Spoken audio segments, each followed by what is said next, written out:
an original narrative, created especially for Shadows of Love. The pen hovered over the contract, Olivia's hand trembling as Alessio Ricci stood at the window, his silhouette cutting a dark line against the city lights below. 6 months of her life in exchange for her family's legacy. That was the deal. His one rule had been delivered with eyes that reminded her of winter. No feelings, no intimacy, no future. She signed anyway. The scratch of the pen against paper sounding like surrender in the quiet room. What she couldn't know was how fragile rules become when the man who makes them starts breaking them himself, or how the space between obligation and desire could collapse in a single unguarded moment, leaving nothing but truth where a contract used to be. Rain pelted the windows of the modest Victorian home that had been in Olivia Shaw's family for generations. She sat at her kitchen table, staring at the final notice from the bank, foreclosure. The word blurred as tears threatened to spill. 3 months after her father's funeral, and the vultures were already circling. 2 weeks, she whispered to the empty room. 2 weeks to come up with $300,000. Her father had left behind more than memories. He'd left crushing debt that had remained hidden until his death. The accounting firm he'd built from nothing had collapsed under allegations of fraud and embezzlement. Allegations she knew were false, but couldn't prove. Now the bank was taking the only thing she had left, her home. The doorbell rang, cutting through her thoughts. Outside, the storm had intensified, thunder rumbling across the sky. Who would be visiting at this hour? Olivia wiped her eyes, straightened her sweater, and made her way to the door. The man standing on her porch was a stranger, yet somehow familiar. Tall, impeccably dressed in a tailored black suit, despite the downpour, with not a drop of rain touching him, thanks to the umbrella held by a stone-faced bodyguard behind him. His dark eyes assessed her with clinical detachment. "Miss Shaw," he said, his voice carrying a hint of an Italian accent. "I'm Alessio Ricci. May I come in?" The name hit her like a physical blow.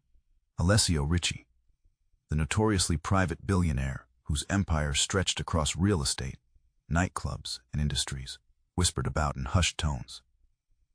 The man rumored to have connections to the underworld that kept half the city's elite in his pocket. "What do you want?" she asked, not moving from the doorway, to discuss a business proposition, one that could solve your current financial predicament. Her blood ran cold. How did he know about her situation? She hesitated, then stepped aside. Whatever he wanted.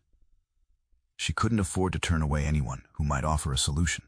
In her living room, Alessio declined to sit, instead studying the family photographs on the mantel. "You look like him," he said, gesturing to a picture of her father. "You knew my father.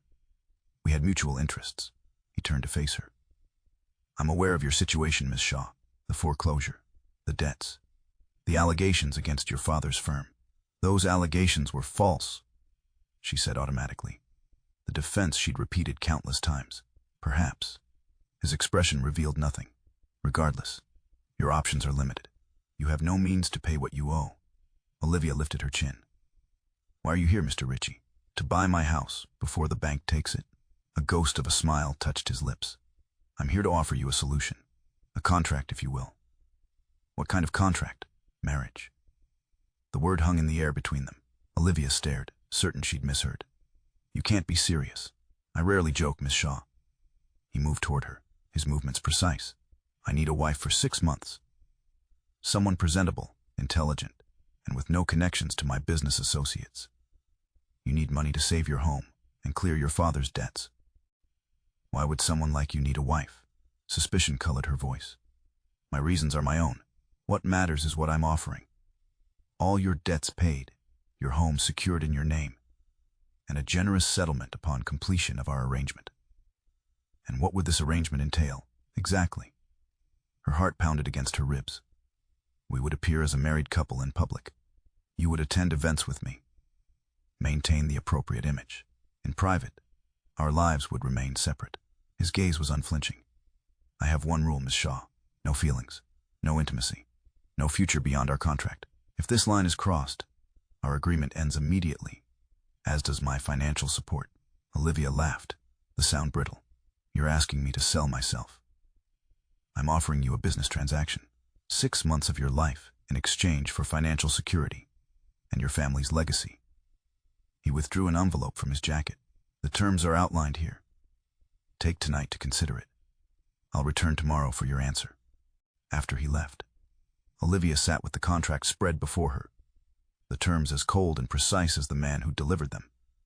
The sum offered was staggering, enough to clear all debts and secure her future, all for 6 months of pretending to be the wife of a man who might as well be made of ice. She thought of her father, of the home he'd worked his entire life to provide. She thought of the allegations that had destroyed his reputation. Was her pride worth losing everything? The next morning, when Alessio returned, Olivia had her answer ready. I'll do it, she said, but I have conditions of my own. I want proof that my father's name will be cleared.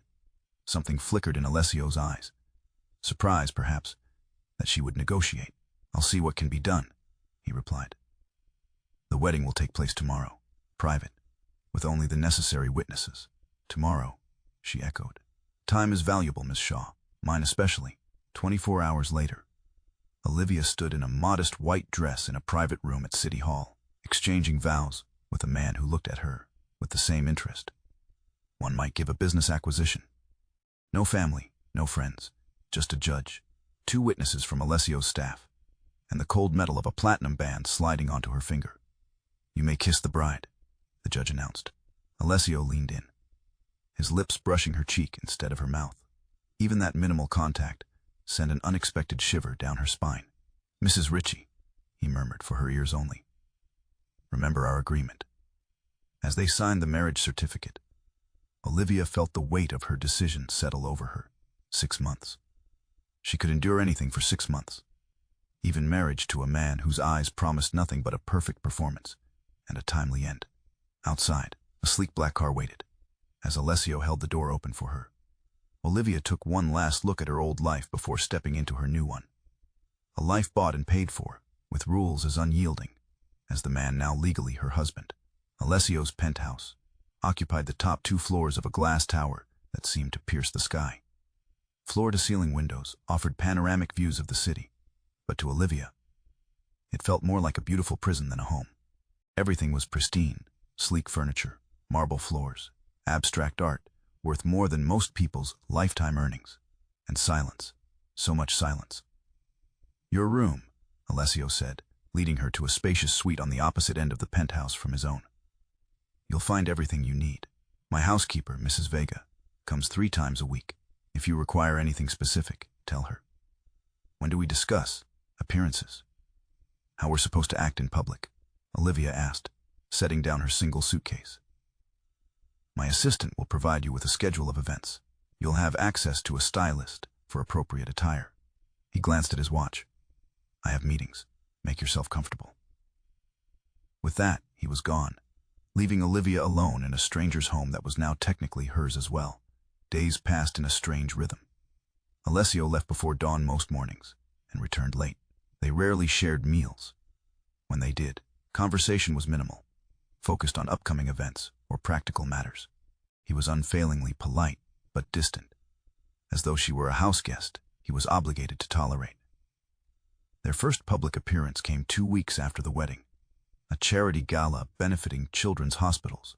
Olivia wore a midnight blue gown selected by the stylist, her hair swept up in an elegant twist. You look appropriate, Alessio commented when she emerged from her room. High praise, she replied dryly. Something like amusement flickered in his eyes before disappearing. Remember, we've been quietly dating for months before our private wedding. We're still in the honeymoon phase. Should I gaze adoringly at you all evening? That won't be necessary. Subtle affection will suffice. At the gala, Alessio transformed. His arm remained at the small of her back as he guided her through crowds of the city's elite. He introduced her as my wife, Olivia, with a warmth that seemed genuine, his fingers occasionally entwining with hers, in a gesture that looked natural to observers. Alessio, you've been hiding this beautiful woman from us. Cuda socialite draped in diamonds. How did you 2 meet? At an art exhibition, Alessio answered smoothly. Olivia was the only person who understood why Caravaggio's work matters more than the modern pieces everyone was fawning over. Olivia blinked in surprise. They had never discussed this cover story. I was impressed by his knowledge of chiaroscuro, she added, playing along. Most people just see darkness and light, not the tension between them. Alessio's hand tightened slightly on hers, and when she glanced up, she caught a flicker of genuine interest in his expression. The evening continued in this vein, a performance so convincing that even Olivia almost believed it. In the car ride home, however, the spell broke. Alessio returned to his remote self, checking emails on his phone, while Olivia watched the city lights blur past her window. Back at the penthouse, she kicked off her heels with a sigh of relief. "You did well tonight," Alessio said unexpectedly. "Thank you. You're quite the actor yourself." "It's not acting. It's strategy." He loosened his tie. "Good night, Olivia." Later that night, unable to sleep, she wandered into the main living area. The city sprawled below, a constellation of lights against the darkness. A baby grand piano stood in the corner, its surface gleaming but looking untouched. Olivia ran her fingers lightly over the keys without pressing them. "Do you play?" She startled at Alessio's voice. He stood in the doorway wearing only pajama bottoms, his torso bare. She quickly averted her eyes. "No, my father did." She stepped away from the instrument. "I'm sorry if I woke you. I wasn't asleep." He moved to the bar and poured himself a glass of whiskey. Insomnia, a frequent companion. It was the most personal thing he'd ever shared with her. In the dim light, with his guard slightly lowered, he seemed different, less the untouchable businessman, and more simply a man. "The piano," she ventured. "Do you play?" "I did once." He took a sip of his drink. "Another life." Curiosity compelled her to ask more, but his expression closed again. The moment of openness had passed, as weeks turned into months. Olivia began noticing patterns. Alessio worked obsessively, often until dawn, when he thought no one was watching. Exhaustion showed in the set of his shoulders. He never touched the piano, but sometimes she caught him looking at it with an expression that bordered on regret. And there was the photograph, face down in a drawer of his desk, which she'd discovered while looking for a pen. A woman with dark hair and a brilliant smile, standing beside a younger, more relaxed version of Alessio. She'd quickly replaced it. Feeling like an intruder, their public appearances continued. Dinners, galas, business events. Each time, they played their parts flawlessly. Each time, returning to the penthouse felt like stepping back into shadow. One night, after a particularly long event, Alessio received a phone call that sent him into his office for hours. When he emerged, tension radiated from him. "Is everything all right?" Olivia asked, surprised by her own concern. He looked at her as if seeing her for the first time. "Why do you ask?" "Because something's obviously wrong." She hesitated. "Despite our arrangement, I'm not completely heartless." Alessio studied her for a long moment. "It's business. Nothing for you to concern yourself with." "Of course. I forgot. I'm just the trophy wife, not a partner." His expression shifted subtly. "You're more observant than most people I deal with, Olivia. It's unexpected." Before she could respond, he walked away, but something had changed. The next morning she found coffee waiting for her, prepared exactly as she liked it. A small gesture, perhaps meaningless. Yet in their carefully constructed world of appearances, it felt like the first real thing between them. The Children's Hospital Foundation Gala was the most prestigious charity event of the season. Olivia stood beside Alessio, smiling for photographs, her hand resting lightly on his arm. After 3 months of marriage, they moved together with practiced ease, a perfectly choreographed dance of public affection and private distance. "Mrs. Ricci," a voice interrupted as Alessio stepped away to speak with a business associate. "How lovely to finally meet you." The man was handsome in a polished way, with a smile that didn't reach his eyes. "Antonio De Luca," he introduced himself. "An old friend of your husband's organization." Something in his tone made Olivia wary. "A pleasure, Mr. De Luca. Tell me," he continued, lowering his voice, "how does it feel being Alessio's latest charity arrangement?" He's always had a soft spot for hard luck cases. Olivia's smile froze. "I'm afraid I don't understand." "No. Everyone knows Alessio Ricci doesn't do love or attachment. So when he suddenly marries a woman from a disgraced family," he shrugged eloquently. "People talk." Before Olivia could respond, Alessio materialized beside her, his hand settling possessively at her waist. "DeLuca," he said, his voice deceptively soft. "I see you've met my wife." "Just getting acquainted," DeLuca replied with a smirk. "Sharing observations." "Then allow me an observation of my own." Alessio's tone remained conversational, but something dangerous flickered beneath the surface. "The next time you disrespect my wife, it will be the last business transaction you ever conduct in this city." The room seemed to still, though no one had raised their voice. DeLuca's smile faltered. "It was merely conversation, Ricci. No offense intended." "Then we understand each other." Alessio nodded toward the exit. "I believe your date is looking for you." After DeLuca retreated, Olivia glanced up at Alessio. "You didn't need to do that. He disrespected my wife. That reflects poorly on me." His expression was unreadable, but his hand remained at her waist, warm through the silk of her dress. "Of course. Your reputation." She tried to keep the disappointment from her voice. Alessio studied her for a moment. "Not just my reputation, Olivia. The following week brought an exclusive art auction at a private gallery." Olivia wandered among the pieces, while Alessio networked with potential clients. Art had always been her passion, one of the few luxuries her father had encouraged, despite their modest means. She paused before a small oil painting of a solitary figure standing at a window, looking out at a stormy sea. Something about the loneliness, captured in the brushstrokes, resonated with her. "Beautiful, isn't it?" a voice said beside her. She turned to find a striking man with calculating eyes and an easy smile. "Marco Castellano," he introduced himself with a slight bow. "And you must be the mysterious Mrs. Ricci, who's captured our elusive Alessio." "Olivia," she replied, offering her hand, which he held a moment too long. "This piece speaks to you," Marco observed, nodding toward the painting. "It does. The solitude feels familiar." An interesting choice of word for a newlywed. His eyes assessed her with undisguised interest. "Perhaps Alessio isn't providing adequate company." Olivia withdrew her hand. "My husband provides everything I need, Mr. Castellano." "Marco, please." He stepped closer. "And I find that hard to believe. Alessio Ricci is married to his empire first. Everyone knows that." From across the room, Alessio watched the interaction, his jaw tightening. He excused himself from his conversation and made his way toward them. "Castellano," he said, his voice arctic. "I wasn't aware you were invited." "The art world welcomes all appreciators, Ricci." Marco smiled without warmth. "I was just admiring your wife's taste, this piece in particular." The bidding began shortly after. When the painting Olivia had admired came up, Marco opened with a substantial figure, glancing in her direction with a smirk. Without hesitation, Alessio doubled the bid. Marco raised again. Alessio countered immediately. The pattern continued, the price climbing to ridiculous heights, until Marco finally conceded with a mocking bow.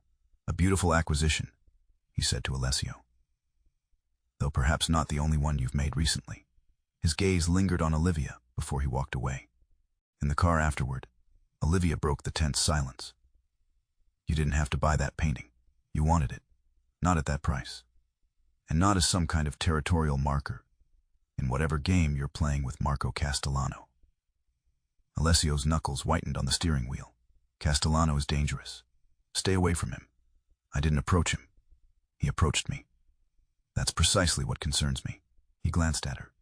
"He wants what I have, always has. And I'm just another possession to protect?" The words came out sharper than intended. Alessio pulled the car over suddenly, turning to face her fully. "Is that what you think?" "What else should I think? This is a business arrangement, remember? Your rule, not mine." Something shifted in his expression, frustration, confusion, and something else she couldn't identify. For a moment she thought he might say more, might breach the careful distance they maintained. Instead, he turned away, putting the car back in drive. "The painting will be delivered tomorrow," he said quietly. "It's yours, regardless of why I bought it." The next day, the painting was hung in her suite without comment. Olivia stood before it, tracing the brushstrokes with her eyes, like the figure in the painting. She stood at a window, looking out at a world she couldn't quite reach. That evening, she found Alessio in his office, poring over documents. "Thank you," she said from the doorway, For the painting. He looked up, his expression softening slightly. You're welcome. Why did you really buy it? Alessio set down his pen, considering her question. Because when you looked at it, something changed in your expression. For a moment, you weren't guarded. He paused. It reminded me that there are things worth more than business transactions. The admission hung between them, threatening the boundaries they'd established. Olivia felt her heart quicken. Careful, she said softly. That almost sounds like a feeling. His eyes met hers, and for once he didn't look away. Almost. The Ricci family estate sprawled across manicured grounds an hour outside the city. Stone walls and wrought iron gates surrounded gardens that had been cultivated for generations. Olivia stared through the car window as they approached, anxiety knotting her stomach. Your family knows our marriage is an arrangement, she asked. My mother and sister know we met recently. The details of our agreement remain private. Alessio adjusted his cuffs, a nervous gesture she'd come to recognize. Follow my lead. This dinner is important. Important how? My family rarely gathers. When they do, it's usually because something is wrong. The grand house loomed before them, its windows glowing warmly against the gathering dusk. A butler greeted them at the door, leading them through a foyer adorned with old-world elegance and family portraits spanning centuries. In the drawing room, Alessio's mother, Olivia Ricci, rose to greet them. She was a striking woman in her 60s, her silver-streaked hair pulled into an immaculate chignon. Beside her stood Alessio's younger sister, Francesca, who shared his dark eyes, but wore them with more openness. So this is the woman who convinced my son to abandon bachelorhood, Elena said, assessing Olivia with cool interest. Mother, Alessio warned quietly. It's a pleasure to meet you, Mrs. Ricci, Olivia said, extending her hand. Elena took it briefly. We were beginning to think Alessio would never marry. Not after. She stopped herself, glancing at her son. Well, the past is past. Francesca stepped forward, embracing Olivia warmly. Ignore our mother. She's suspicious of anyone who might steal attention from her. I'm Francesca, the fun Ricci. Dinner was a formal affair in a dining room that could have seated 30. Conversation flowed superficially. Business ventures, charity events, gossip about people Olivia didn't know. She felt Alessio watching her, gauging her comfort level. Beneath the table, his hand found hers briefly, a silent reassurance that surprised her. As dessert was served, the butler appeared at Elena's side, murmuring something. Elena's expression tightened. It seems we have an unexpected guest, she announced. Sophia has decided to join us. Alessio went completely still beside Olivia, before she could ask who Sophia was. The dining room doors opened to reveal a stunning woman, with dark hair cascading over bare shoulders, wearing a designer dress that clung to every curve. Forgive the intrusion, she purred, her eyes fixed on Alessio. I was in the neighborhood and thought I'd congratulate the newlyweds. Sophia, Elena said, rising to kiss the woman's cheeks. How thoughtful of you to visit. Alessio stood stiffly. Sophia, this is unexpected, isn't it? She turned her attention to Olivia, extending a manicured hand. Sophia Valentini. Alessio and I were engaged once upon a time. Didn't he mention me? The room seemed to tilt beneath Olivia's feet. No, she managed. He didn't. Ancient history, Alessio interjected, his voice tight. 3 years is hardly ancient, Sophia laughed. But I understand why you'd want to keep our past private. It ended so, dramatically. Francesca cleared her throat. Sophia, would you like dessert, or just the drama you came to serve? Through the remainder of the evening, Olivia sat in uncomfortable silence as Sophia reminisced about shared vacations, inside jokes, and intimate moments with Alessio. His responses were clipped, but he didn't shut down the conversation. Elena watched with undisguised approval, occasionally commenting on what a perfect match they had been. Invisible. That's how Olivia felt, a ghost at her own husband's family dinner. When she excused herself to use the restroom, no one seemed to notice her departure. In the hallway, she paused before a large portrait of a younger Alessio with a distinguished older man who shared his features. His father, she assumed. They stood beside a piano, the man's hand resting proudly on his son's shoulder. He was a remarkable pianist, Francesca said, appearing beside her. He could have pursued it professionally if Father hadn't insisted on him taking over the business. He never plays now, Olivia said quietly. Not since Father died. Francesca studied her with newfound interest. My brother doesn't talk about himself. The fact that he doesn't play anymore means he's let you see more than most. Before Olivia could respond, Francesca continued. Don't let Sofia get to you. She's history. But she's also the reason Alessio has his rules about relationships. What happened between them? She betrayed him, spectacularly, with his closest friend. Francesca's expression hardened. Alessio doesn't trust easily. The fact that he married you at all is significant, arrangement or not. Rain had begun to fall when they prepared to leave. A gentle patter against the windows that grew heavier as goodbyes were exchanged. Sofia embraced Alessio too intimately, whispering something in his ear that made his jaw tighten. In the car, silence stretched between them. Olivia watched raindrops race down her window, each one a question she couldn't bring herself to ask. Halfway back to the city, she couldn't contain herself any longer. Pull over. Alessio glanced at her. We're still 20 minutes from. Pull over. Now. He complied, guiding the car to the shoulder of the road. The rain had become a downpour, drumming against the roof. You were engaged, she said, her voice remarkably steady. To a woman who clearly still has feelings for you. A woman your mother adores. It's irrelevant to our arrangement. Is it? Olivia turned to face him fully. Because from where I'm sitting, it seems very relevant. Was she the reason for your rule? No feelings, no intimacy, no future. His knuckles whitened on the steering wheel. My past is not your concern. It is when I'm paraded in front of your ex-fiancé like some kind of consolation prize. She pushed open her door, stepping out into the rain. Olivia! Alessio called after her, exiting the car. What are you doing? The rain soaked through her dress immediately, plastering her hair to her face. I need air. She stopped, unsure what she needed. Space. Truth. Something real in this elaborate performance they called a marriage. Alessio stood before her, equally drenched, rain streaming down his face. Come back to the car. You'll get sick. Why did you choose me? She demanded. Out of all the women you could have made this arrangement with. Why me? Lightning flashed, illuminating the conflict in his expression. It's complicated. Uncomplicated. For once, just tell me the truth. Because I promised your father. The words hung between them, nearly drowned by the storm. Olivia felt as though she'd been struck. What are you talking about? She whispered. Alessio ran a hand through his wet hair. Your father saved mine once. From a scandal that would have destroyed our family. He took the blame for something he didn't do. Protected our name at the expense of his own. That's not possible. My father was honest to a fault. He was. That's why he did it.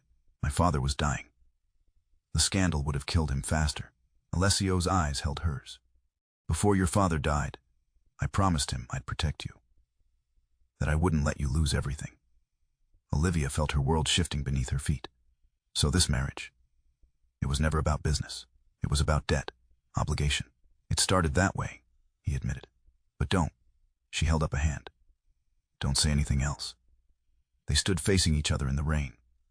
The truth between them more exposing than any physical nakedness could have been. In his eyes, Olivia saw conflict, regret, and something else. Something that violated the very rule he'd established. Without warning, Alessio stepped forward, his hands framing her face. For a heartbeat, he hesitated, searching her eyes for permission or refusal. Seeing neither, he closed the distance between them, his lips meeting hers in a kiss that contained none of the business-like restraint of their arrangement. It was a real kiss, desperate, hungry, revealing everything they'd kept hidden. Olivia's hands clutched his shirt, torn between pushing him away and pulling him closer. When they finally broke apart, both breathing heavily, the line had been irrevocably crossed. I can't do this, she whispered. Not when it's based on obligation. Alessio's hands fell away. Olivia, take me home. My home, not the penthouse. In the silence of the car, with rain beating against the windows and the taste of him still on her lips, Olivia made her choice. She would not be anyone's obligation, anyone's debt to be paid. She would rather face her troubles alone than live in the shadow of a promise made to a dead man. Olivia spent 3 days at her family home, ignoring Alessio's calls and messages. On the 4th day, a courier delivered an envelope containing the deed to her house, fully paid off, transferred solely to her name, along with documents clearing all outstanding debts. No note accompanied them. She sat on her porch swing, the papers in her lap, unsure whether to feel relieved or hollow. Freedom, it seemed, tasted bittersweet. Meanwhile, Alessio stood in his office, staring at the open drawer he'd avoided for years. Inside lay the photograph of his father and the letter Richard Shaw had written before his death. He read it again, though he knew the words by heart. Protect her, not because you owe me, but because she deserves a chance at the truth. The debt between us was settled long ago. What remains is simply what good men do for each other's children. Alessio closed the drawer and made a call. It's time, he said to the person on the other end. Release everything we have on Castellano. All of it. The following morning, Olivia turned on the television to breaking news. Marco Castellano, prominent businessman and socialite, had been arrested on charges of fraud, embezzlement, and racketeering. The anchor reported that evidence had been provided by an anonymous source, documenting how Castellano had framed several business rivals over the years, including Richard Shaw. As she watched in shock, the broadcast cut to a press conference. Alessio Ricci stood at a podium, cameras flashing. 7 years ago, he began, his voice steady. My father's company faced allegations of financial impropriety. Richard Shaw, a respected accountant, took responsibility for discrepancies that were not his doing. He did so to protect my father, who was terminally ill. That sacrifice cost him his reputation, and eventually his life. Olivia's hand flew to her mouth. Today, I am setting the record straight. Richard Shaw was innocent. The evidence against Marco Castellano will prove that he engineered the fraud and framed Mr. Shaw. When Shaw discovered irregularities in Castellano's accounts, a reporter called out, "Why, come forward now, Mr. Ricci." Alessio paused, his composure slipping slightly. Because I've learned that true power isn't found in control or in keeping secrets. It's found in vulnerability and truth. Richard Shaw taught me that, and recently, someone else reminded me of its importance. The press conference continued, but Olivia had heard enough. Her father's name would be cleared. The truth would be known. Alessio had fulfilled his promise, and more. Hours later, as dusk settled over her neighborhood, a familiar car pulled into her driveway. Alessio approached her porch slowly, uncertainty in every step, so different from the confident man who had first appeared at her door. "You didn't have to do that," she said as he reached the steps. "Yes, I did." He remained standing, keeping his distance. "For your father, for you, for myself. Why now?" "Because some debts can't be paid with money or arrangements. Some require truth." He met her gaze directly. "I broke my own rule, Olivia. I developed feelings I promised myself I would never have again." The admission hung between them, raw and honest. "What happens now?" she asked softly. Alessio reached into his jacket and withdrew a document. "This is a dissolution of our contract. No conditions, no obligations. Your home and financial security remain yours, regardless of what you decide." He placed it on the porch railing, then added a small velvet box beside it. "And this is a choice. A real one this time." He opened the box to reveal a simple diamond ring. Nothing like the ostentatious platinum band she'd worn for their arrangement. "If you want a real marriage, with all the risks and possibilities that entails, this is my offer, not based on debt or obligation, but on what I've come to feel for you." Olivia stared at the ring, then at him. "How do I know this isn't just another performance?" "Because I'm terrified," he admitted, the vulnerability in his voice unmistakable. "Control, contracts, rules, those are easy. This isn't. I don't know how to do this, Olivia. I only know I want to try." Before she could respond, a car screeched to a halt in front of her house. Marco Castellano emerged, his expression thunderous. Alessio immediately positioned himself between Castellano and Olivia. "You've destroyed me, Ricci," Castellano snarled, advancing up the walkway. "Everything I've built. Gone because you couldn't keep your mouth shut. You destroyed yourself, Marco, and Richard Shaw in the process." Castellano laughed bitterly. "Shaw was collateral damage, but you were always the target. Your father refused to sell to me. so I made sure his legacy would be tainted. And now I'll make sure yours is too. He reached into his jacket. Alessio tensed, preparing to shield Olivia. Looking for this? Olivia's voice cut through the tension. She held up a flash drive. The insurance policy you left with my father? The one containing evidence of every illegal deal you've ever made, including with the Ricci organization. Both men stared at her in shock. My father never used it because he made a promise to protect the Ricci family. But he gave it to me before he died, told me to keep it safe. Her eyes met Alessio's. I found it again after you left me the deed. I was going to use it to clear my father's name myself. Olivia, Alessio said quietly, that drive contains information that could implicate my family in past dealings, illegal dealings. I know. She descended the porch steps, standing beside him. That's why I'm giving it to you. Not because of our contract, not because of obligation. Because I trust you to do the right thing with it.